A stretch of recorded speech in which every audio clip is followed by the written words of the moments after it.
जय संविधान, जय भीम, महात्मा गांधी की जय, गुड से मुर्दाबाद। देखिए, भारत की राजनीति के बारे में हम लोग बहुत सारी बातें करते रहे और इलेक्शंस के बारे में बात कर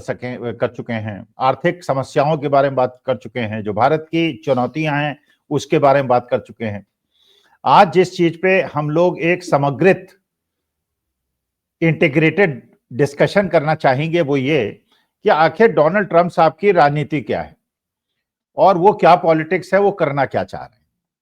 और जो पहली बार उनका टर्म था उस टर्म से इस बार वो क्या अलग करना चाहते हैं और उसका परिणाम पूरे विश्व के राजनीति पे और आर्थिक जगत पे क्या पड़ने वाला है और भारतवर्ष पे क्या पड़ने वाला है। क्योंकि हमारे लिए तो हमारा भारतवर्ष इंपॉर्टेंट है, महत्वपूर्ण है। तो हम, क्योंकि अमेरिका वर्ल्ड की जीडीपी में 1/4 भाग का उसका कंट्रीब्यूशन है और उसके हर एक्शन पे विश्व की निगाह रहती है, इसलिए ट्रंप साहब का ये जो दोबारा शासन आया है इसकी विवेचना करने का प्रयास करते हैं। देखिए, इसमें कोई डाउट नहीं है और ये ट्रंप साहब को भी पता है, ये बाइडेन साहब को भी पता था। विश्व के कुछ राष्ट्र ऐसे हैं जो अमेरिका के हमेशा से मित्र रहे हैं और कुछ राष्ट्र ऐसे हैं जो कि अमेरिका के हमेशा से दुश्मन रहे हैं। चाहे वो बाइडेन साहब हो, चाहे डोनाल्ड ट्रंप हो, चाहे बिल क्लिंटन हो, चाहे जिमी कार्टर हो, कोई भी हो, कोई आया कोई गया, जो उनके प्रतिस्पर्धा वाले देश हैं वो वही है करीब करीब, उनमें कोई परिवर्तन नहीं आया है।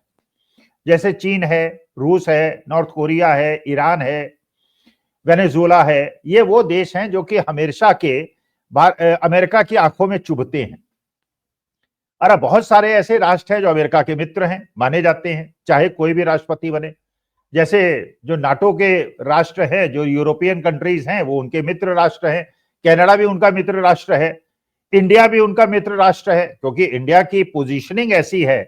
कि अगर हमारे एरिया के अंदर अमेरिका कोई मित्र चाहिए, और पाकिस्तान तो क्योंकि चीन का पिछलग्गू है, इसलिए अगर उसे इस क्षेत्र के अंदर अपनी दखल चाहिए तो भारत से कोई अच्छा विकल्प उसके पास नहीं है। तो भारत भी एक नेचुरल एलाई है अमेरिका का। तो ये बात तो बिल्कुल स्पष्ट है। लेकिन जो इस बार डोनाल्ड ट्रंप साहब ने कुछ इंडिकेशंस दिए हैं, उन्होंने अपने जो मित्र राष्ट्र माने जाते रहे हैं उनको भी झटका दिया है और जो उनके मित्र राष्ट्र नहीं माने जाते उनको भी झटका दिया है, मतलब दोनों को अलग अलग तरह से झटका दिया है। जैसे जो उनके विरोधी राष्ट्र थे उनको उन्होंने ये मैसेजिंग की है कि हम लोग वैसे तो विरोधी हैं, लेकिन मैं आपकी तरफ दोस्ती का हाथ बढ़ाता हूं, जो अप्रत्याशित है, जिसके बारे में हम सोचते थे वो ऐसा नहीं करेंगे। चीन के राष्ट्रपति को उन्होंने पर्सनली इनवाइट किया,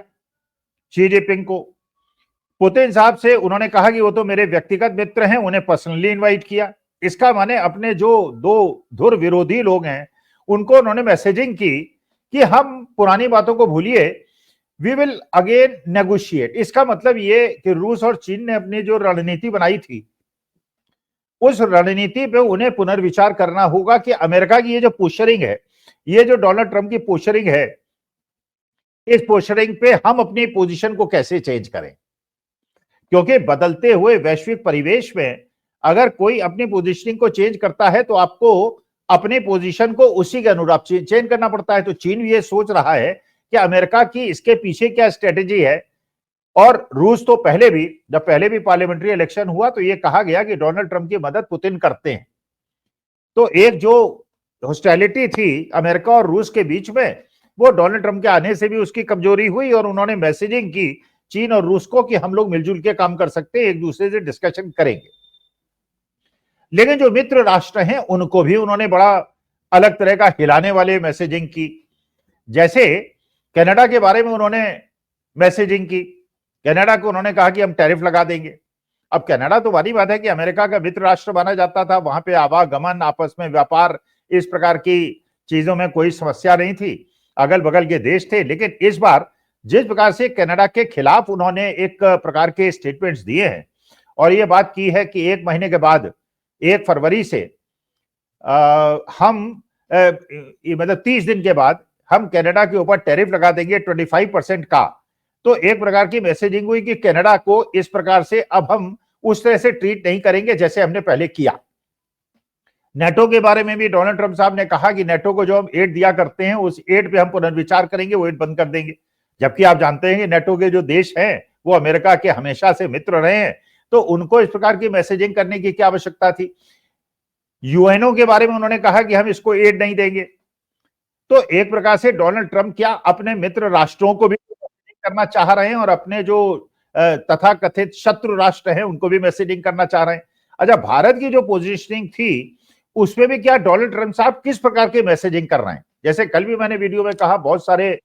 ने कहा और वास्तविकता में ये विचारणीय प्रश्न है कि उन्होंने चीन के राष्ट्रपति को बुलाया, रूस के राष्ट्रपति को बुलाया जो उनके धुर विरोधी हैं, और भारत जैसे राष्ट्र जिसकी स्ट्रेटेजिक पोजीशनिंग है उसके राष्ट्राध्यक्ष को नहीं बुलाया। फिर उसके बाद उन्होंने वो सारी बातें की जो कि भारत के हित के खिलाफ है। और भारत के अंदर खलबली मची हुई है कि डोनाल्ड ट्रंप इस बार करना क्या चाहते हैं। जैसे उन्होंने कहा कि 18,000 लोगों को हमने आइडेंटिफाई कर लिया है जो भारतीय हैं और हम इनको डिपोर्ट करेंगे।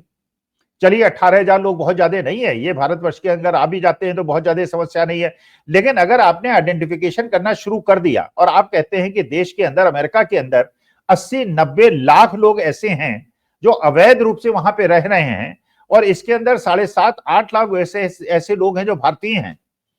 अगर इनको निकालने की प्रक्रिया शुरू कर जाएंगे तो आप भारत से आपके संबंध कैसे अच्छे होंगे और अमेरिका की इकोनॉमी बेस का क्या इंपैक्ट पड़ेगा।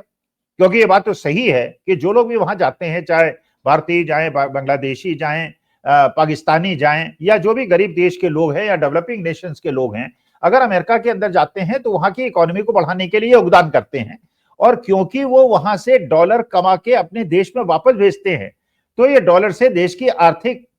स्थिति भी इंप्रूव होती है, क्योंकि रिपेट्रिएशन होता है। आप जानते हैं गल्फ कंट्रीज के अंदर जो केरलाइट्स काम करते हैं और वहां जाके वो अपने देश के अंदर पैसा भेजते हैं, तो केरला के अंदर बड़ी बड़ी कोठियां आप देखेंगे तो उन लोगों के देखेंगे जो अरब कंट्रीज में जाके सेटल हुए और अपने माता पिता को या भाई बहनों को पैसा भेजते हैं, उससे देश की आर्थिक स्थिति मजबूत होती है। तो आखिर वो भारत को मैसेजिंग क्या करना चाह रहे हैं। अच्छा, इसके बाद ये भी बिल्कुल पक्की बात है कि जब कमला हैरिस और डोनाल्ड ट्रंप का हुआ था तो ऐसा तो नहीं था कि कमला हैरिस का जो चुनाव था उसके पीछे बड़े बड़े बिलियनर साथ नहीं थे और डोनाल्ड ट्रंप के साथ के सारा उसका पैसे वालों का अंबार लगा हुआ था। इधर भी अगर 40-50 लोग ऐसे थे बिलियनर जो कि डोनाल्ड ट्रंप के साथ थे, तो 60-70 ऐसे बिलियनर्स थे जो कमला हैरिस के साथ थे, जो डेमोक्रेट्स के साथ थे। तो एक बड़ा अच्छा कैंपेन हुआ और उसके बाद ये मानते हुए कि डोनाल्ड ट्रंप के ऊपर कुछ केसेस भी चल रहे हैं और बाद में वहां के कोर्ट ने उनको कन्विक्ट भी कर दिया, लेकिन उनको इम्प्रिजनमेंट नहीं दिया या उनके कोई फाइनेंशियल फाइन नहीं लगाया, लेकिन कन्विक्ट तो कर दिया। तो अगर उनपे इम्पीचमेंट चल सकता है और उनपे कन्विक्शन चल सकता है, तो ये भी सोचने की बात है कि कमला हैरिस जैसे या डेमोक्रेट जैसे वहां पे एक समतावादी, समवादी राजनीति को लोगों ने पसंद नहीं किया, और एक ऐसी राजनीति को पसंद क्यों किया जिसको वहां की जो चर्च की बिशप है वो उसको डोनाल्ड ट्रंप के सामने अपोज कर रही हैं कि जिस प्रकार से ये दूसरे देश के लोग आए हुए हैं और आपके देश की इकोनॉमी में इनके साथ why are you become so cruel. आप ये कह रहे हैं कि अगर किसी बच्चे का यहाँ जन्म होगा जो बर्थ राइट से वहां की नेशनैलिटी मिल जाती है उसको नहीं मिलेगी। ये बात दूसरी है कि आपने जो एडमिनिस्ट्रेटिव ऑर्डर दिया, वो जो 4 स्टेट के डेमोक्रेटिक कैंडिडेट्स थे उन्होंने अपने कोर्ट में उसको चैलेंज किया और कोर्ट ने उसको ओवररूल कर दिया, तो कम से कम डेमोक्रेट रूल्ड स्टेट्स के अंदर उसका इंप्लीमेंटेशन रुक गया। लेकिन अगर आपको अमेरिका की इकोनॉमिक सिचुएशन के बारे में ध्यान रखकर ये रणनीति आप बना रहे हैं कि जो आपके शत्रु देश है उनसे तो आप दोस्ताना संबंध रख रहे हैं और जो आपके मित्र राष्ट्र हैं उनको आप झटका दे रहे हैं और उनको ये सोचने के मजबूर कर रहे हैं कि अमेरिका, क्योंकि उनके पास तो कोई विकल्प नहीं है, उनके पास तो ये विकल्प नहीं है कि चीन और रूस की लॉबी या नॉर्थ कोरिया की लॉबी में चले जाएं, उनके पास तो विकल्प है कि आप ही के साथ रहें। अब जैसे भारत अमेरिका की रिलेशनशिप को आप देखेंगे तो ये बात सही है कि अमेरिका भारत के बीच का जो एक्सपोर्ट इंपोर्ट है वो एक देश है कम से कम ऐसा जिसके अंदर हमारा ट्रेड सरप्लस है। चीन से हमारा बहुत ज्यादा ट्रेड डेफिसिट है, बाकी देशों से हमारा ट्रेड डेफिसिट है, जहां से भी हम ऑयल मंगाते हैं वहां से ट्रेड डेफिसिट है, लेकिन अमेरिका से हमारी ट्रेड पोजीशन बहुत अच्छी है। यह भी बात सही है कि अमेरिकन इकोनॉमी में अगर सबसे ज्यादा कोई कंट्रीब्यूटर है, वहां के विकास में सबसे ज्यादा योगदान अगर किसी ने दिया है तो भारतीयों के अंदर दिया, तो भारतीयों को झटका देने की क्या आवश्यकता थी। जैसे बता रहे हैं कि वहां पे, जैसे कल भी मैंने आपसे कहा था कि पन्नू जी जो घोषित आतंकवादी हैं जो बॉल रूम जिसके अंदर सारे कार्यक्रम हो रहे थे, जिसके अंदर विशिष्ट अतिथि थे और जयशंकर साहब भी थे, वहां भी पन्नू जी मौजूद थे। तो क्या ये मैसेजिंग क्या करना चाह रहे हैं, डोनाल्ड ट्रंप कहना क्या चाह रहे हैं? देखिए, एक मैसेज वो और कर रहे हैं। जैसे हमेशा से होता आया है कि अमेरिका के प्रेसिडेंट जो सबसे पहली अपनी विजिट करते हैं वो नॉर्मली यूके की करते हैं, लेकिन डोनाल्ड ट्रंप साहब ने पहली जो अपनी विजिट प्लान की वो सऊदी अरेबिया की। तो इसका मतलब यह है कि जो अरब वर्ल्ड है उससे डोनाल्ड ट्रंप दोस्ती बढ़ाना चाहते हैं। क्या वो चीन और रूस से दोस्ती बढ़ाना चाहते हैं और भारत जैसे देशों को मझधार में छोड़ना चाहते हैं कि तुम उधर तो जा ही नहीं सकते और हमारे साथ तुम काम करोगे तो ट्रेड डेफिसिट पे तुमको ज्यादा काम करना पड़ेगा? और जयशंकर साहब से जैसे बताते हैं कि अमेरिका के विदेश सचिव ने यह स्पष्ट रूप से पहली मीटिंग में कहा कि आपके यहां से जो शरणार्थी आ जाते हैं, अवैध रूप से आ जाते हैं, डोंकी रूट से आ जाते हैं, इनको आपको वापस बुलाना होगा और पहली खेप हम आपके यहां भेज रहे हैं।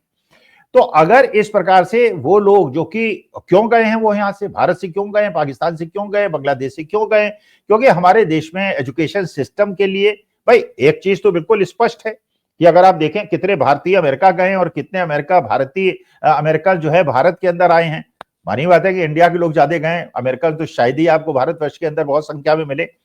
ये भी बात बिल्कुल सही है कि हायर एजुकेशन प्राप्त करने के लिए अमेरिकन तो भारतवर्ष के अंदर बहुत ज्यादा नहीं आए, लेकिन इंडियंस अमेरिका के अंदर गए और ये वो इंडियंस हैं जो बड़े बड़े नेताओं और मंत्रियों और विधायकों के बेटे हैं और इनमें न केवल वहां पे एजुकेशन प्राप्त करते हैं बल्कि वहां जाके सेटल हो जाते हैं। तो अगर उनको वहां सिटीजनशिप मिलने में परेशानी होगी तो मानी बात है कि लोग पढ़ने क्यों जाएंगे, और अगर पढ़ने नहीं जाएंगे तो अमेरिकन की इकोनॉमी पे उसका क्या इंपैक्ट पड़ेगा?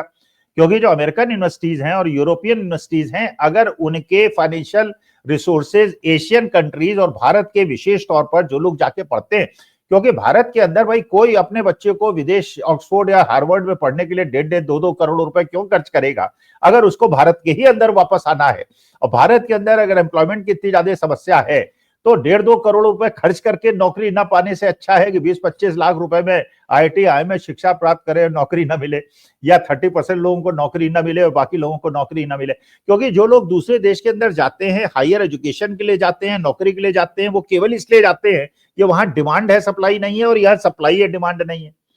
तो भारतवर्ष को इस परिस्थिति, अच्छा ये लोग जो जाते हैं फिर वहां जाके अगर सेटल होते हैं तो रिपेट्रिएशन करते हैं और देश की इकोनॉमी में योगदान करते हैं। तो ये बात बिल्कुल सही है कि 1998 में जो जिमी कार्टर के प्रेसिडेंट ऑफ अमेरिका बनने के बाद से भारत के संबंध अमेरिका के साथ हमेशा से सुधार में आते रहे, चाहे कोई राष्ट्राध्यक्ष उनका आए, कोई राष्ट्राध्यक्ष हमारे यहाँ आए। लेकिन ये पहली बार है कि डोनाल्ड ट्रंप ने जो इंडिकेशंस दिए हैं और जो ये मैसेजिंग की है, इसको समझना ये पड़ेगा कि आगे बढ़ के ये क्या होगा, इसको रूस और चीन किस प्रकार से रिस्पॉन्ड करेंगे, भारत किस प्रकार से रिस्पॉन्ड करेगा। लेकिन जैसे पन्नू को उन्होंने अपने कार्यक्रम में बुलाया, जिस प्रकार के जेस्चर्स पन्नू ने दिखाए और जिस प्रकार के नारे वहां लगाए और उसके बावजूद उसको रेस्ट्रिक्ट नहीं किया और उसको कस्टडी में नहीं लिया गया, तो ये हमें देखने की बहुत ज्यादा आवश्यकता है कि हम जिस चीज को टेकन फॉर ग्रांटेड ले रहे थे कि अमेरिका तो हमारा मित्र होगा ही, अगर अमेरिका और डोनाल्ड ट्रंप अपने सेकेंड टर्म में इस प्रकार से अपनी रणनीति में परिवर्तन करते हैं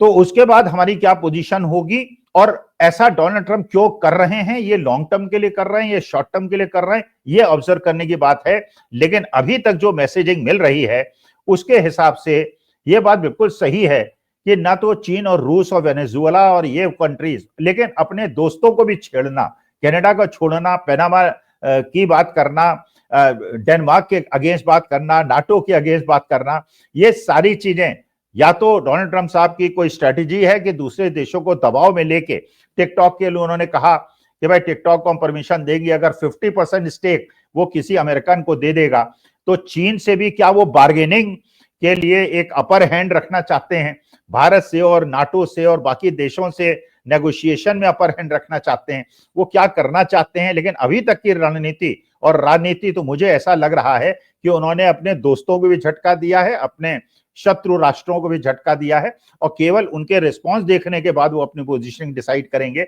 और जब वो डिसाइड करेंगे तो आगे इस पे चर्चा करके हम पता चलाएंगे कि भारत के कितने हित में होगा। लेकिन अभी तक की जो सूचनाएं मिल रही हैं उसके अनुसार मुझे लगता है कि आज के तारीख में भारत के लिए चिंता का विषय है, भारत के लिए चिंतनीय विषय है, और हमें यह जरूर सोचना चाहिए, we cannot take America as granted, as mister Donald Trump has shown that America should also not be taken as granted by India. हमको भी उसी प्रकार सोचना होगा और अपने राष्ट्र हित में, देश के हित में, नेशन फर्स्ट के दृष्टिकोण से हमें अपनी रणनीति पे पुनर्विचार करना होगा। और मुझे आशा है कि हमारा देश का विदेश विभाग इस बारे में जरूर कार्रवाई कर रहा होगा। नमस्कार, धन्यवाद और प्रणाम।